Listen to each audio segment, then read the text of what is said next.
Boshladik. Demak, birinchi majburiy testi tahlili. Birinchi savol aytyapti. Natural sonlar berilgan qatorni toping deyapti. Demak, bizga natural sonlar kerak ekan. Natural sonlarning ta'rifini aytib o'tadigan bo'lsak, natural son bo'lishi uchun avvalo sanoqda ishlatiladigan son bo'lishi kerak. Bizda aniq manfiy javoblar chiqib ketadi. Keyin bu yerda faqat juft sonlar. Mana bu yerda e'tibor beradigan bo'lsangiz, nol qatnashib qolgan, shuning uchun bu ham kirmaydi. Birinchisi A javob bo'ladi. Ikkinchisi, bu yerda amallarni bajaring deyapti.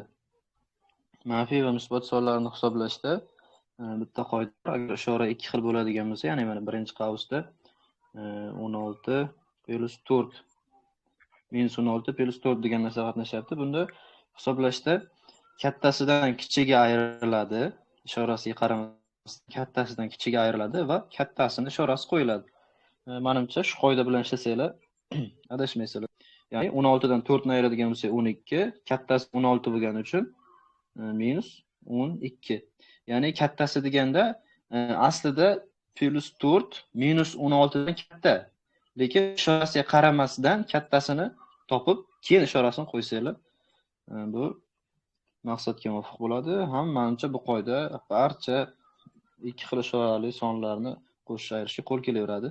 Keyin ko'paytiramiz minus 3. Mana bu qavsni hisoblab olsak, kattasi 20, 20 dan 15 ni ayiradigan 5, kattasining ishorasi musbat 5 ning o'zi. Endi minus 12 ga minus 3 ni ko'paytiradigan bo'lsak, biz bilamizki, manfiy sonni ko'paytirsak musbat bo'ladi. Bu ko'paytmadan 36 ga chiqadi. Bu yerda esa manfiy sonni mana bu yerdagi musbat songa ko'paytirilyapti. Musbatga manfiy ko'paysa manfiy bo'ladi va oldidagi musbat bilan yana manfiy. Demak, bu yerdan 2 kere 5 10 chiqadi. 36 dan 10 ni ayiradigan bo'lsak 26. Ajoyib. Shunisi ham hisoblangan ekan. Demak, bu yerda qavslarni ochib oladigan bo'lsak, birinchisini o'zini yozadigan bo'lsak minus 1 taqsim 2. Mana bu yerda manfiyga manfiy ko'payib musbat bo'ladi. Mikrofonni o'chirib qo'ysanglar yaxshi bo'ladi.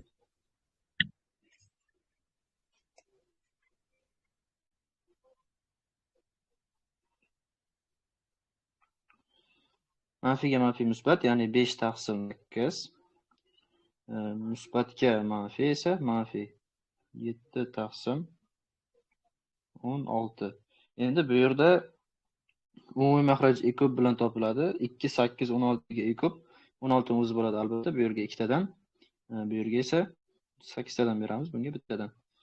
Hisoblaydigan bo'lsak minus 8 plus 10 minus 7 taqsim 16. Yuqori hisoblab olamiz. Yuqorida aytgan qoidam ketadi bu yerda ham. Minus 8 ga 10 ni qo'shadigan bo'lsak, musbatdan 2, bu yerda 2 bo'ladigan bo'lsa, 2 dan 7 ni ayirish uchun 7 ni o'zidan 2 ni ayiramiz 5 va oldidagi manfiy ifoda qoladi. Minus 5 taqsim 16. Ya'ni D javob. Keyingisiga o'tamiz. 4-inchisi. Matematikada nazorat ishida 23 nafar o'quvchi, 4 va 5 baho, 7 nafar o'quvchi, 3 va 2 nafar o'quvchi 2 baho oldi. 3 baho olgan o'quvchilar sonini jami o'quvchilar soniga nisbatini toping debdi. Demak, 7 nafar o'quvchi 3 baho olgan. Bizga keraklisi. Keyin 2 nafar o'quvchi 2 baho olgan deyapti. Bu yerda jami o'quvchilar sonini topish 23 nafar degandi. 7 taqsim 23 javob bo'ladi. Nisbat degani bu bo'lish degani. Bizga tenglamani yeching. Tenglamani yechish uchun 78 x minus 28 x teng 100 bo'lyapti. Noma'lumlarni soddalashtiradigan bo'lsa 50 x teng 100 topadigan bo'lsak x teng bo'lib oladigan bo'lsak 2.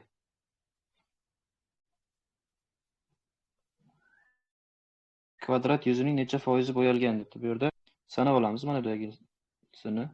1 2 3 4 5 6 7 8 9 10 ga Bunaqasini sanab olamiz. 1, 2, 3, 4, 5, 6, 7, 8, 9, 10 ta ekan. 10 ga 10 bo'lgani uchun jami 100 ta kvadratcha va bizga bo'yalganlari 1, 2, 3, 4, 5, 6, 7 ta ekan. Demak, jami 100 ta bo'ladigan bo'lsa, 7 tasi bizda 7% bo'ladi.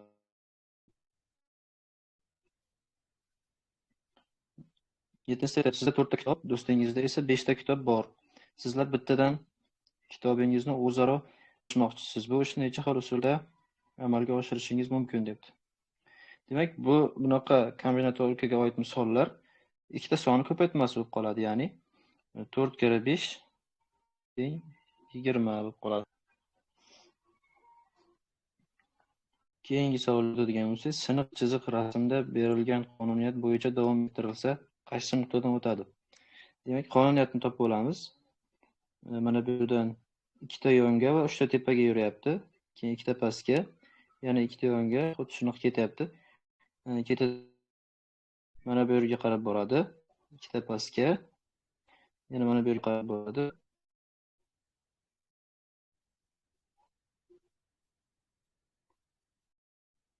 Keyin ikkita pastga va mana bu yerga. Mana bu yerda bittadan yurar ekan. Mana bu yerda ikkita tepaga, bittadan pastga, yana ikkita tepaga, bitta pastga, yana ikkita tepaga. Shunaqa ketaveradi. Demak, bizda faqat n nuqtadan o'tyapti. 9-rasmda 4-dan 19-aprelgacha 1 barrel neft narxini o'zgarish ifodalangan deyapti dollarda. Neftning narxi qaysi sanada eng past bo'lgan deyapti. Demak, bu yerda narx, bu yerda esa sana. Bizda 12-sanada eng kam bo'lgan 12-aprelda. Keyingisi jadvaldan foydalanib jami necha xil o'quv quroli sotib olinganini aniqlang deyapti.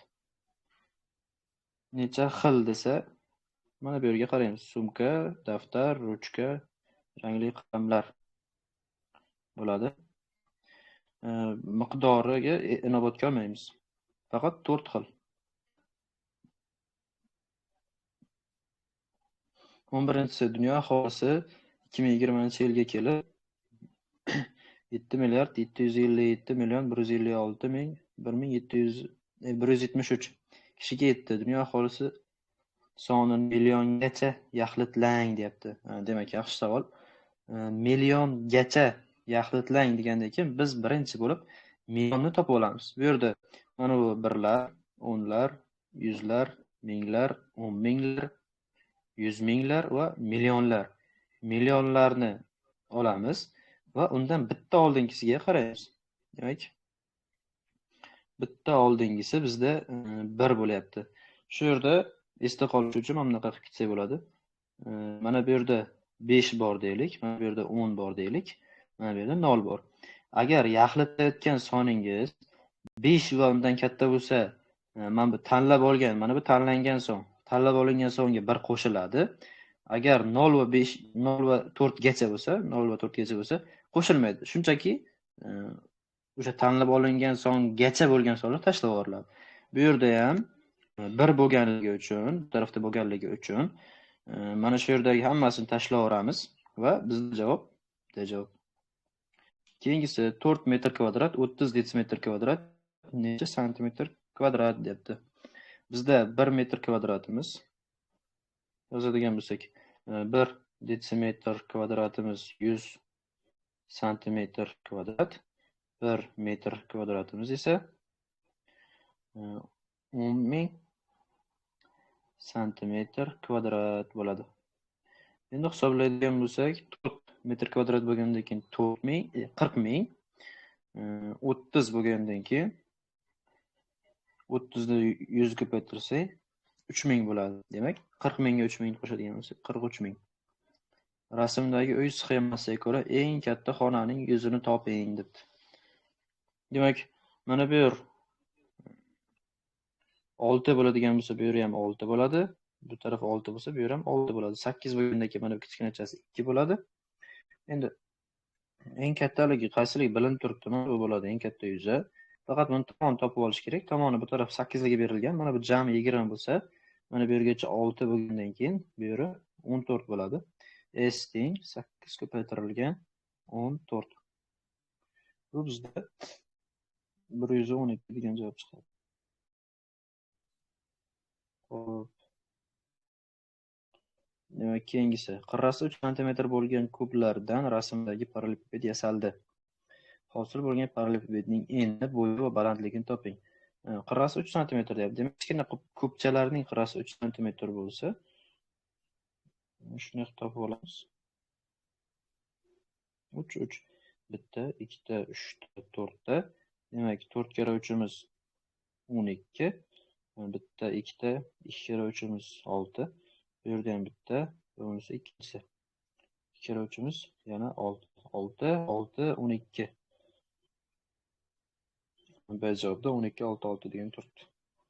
15. A mulohaza har qanday tog' son 2 ga qoldiqsiz bo'linadi, deyapti. B mulohaza esa 6 soni juft son. Ushbu mulohazalar asosida to'g'ri javobni toping. Demak, birinchi mulohaza to'g'rimi yoki noto'g'riligini bilib olaylik. Har qanday tog' son 2 ga qoldiqsiz bo'linadi deyapti. O'zi tog' son ta'rifiga ko'ra, tog' soni ta'rifi 2 ga bo'lganda qoldiq qoladigan sonlar tog' sonlar deyiladi. Demak, bu A mulohazamiz xato. Bu mulohaza 6 son juft son. Juft son qoidasi 2 ga bo'lganda qoldiq qolmasligi kerak. 6 ni 2 ga bo'ladigan bo'lsak, rostdan ham 3 bo'ladi va qoldiq qolmaydi. Demak, B mulohaza to'g'ri. A yolg'on, B rost bo'lsa, A javobda turibdi. Hammaga rahmat. Keyingi testlarimizga ham qatnashing. Bundan-da yaxshi, bundan-da qiyinroq testlar bo'ladi.